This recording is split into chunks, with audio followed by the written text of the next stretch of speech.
Programang ito ay rated SPG.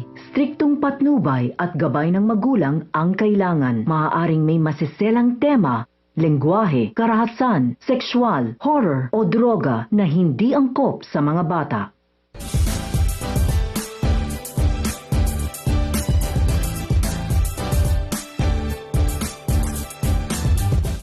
Nalaman na nga ni Lolo Pepe na hindi anak ni Robert si Zoe.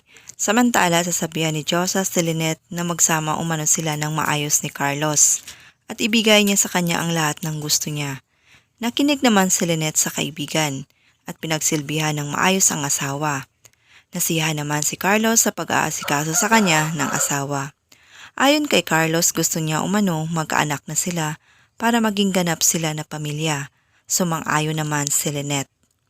Tatawagan ni Lolo Pepe si Robert subalit ang nakasagot ay ang kasambahay. Naiwan umano ni Robert ang kanyang telepono at kakaalis lang nila ni Giselle. Pupunta ang mga ito sa Epix. Sa kagustuhan ng matanda na malaman ni Robert ang totoo, pupunta siya sa Epix. Subalit sa entrance pa lamang ay nakita siya ni Zoe.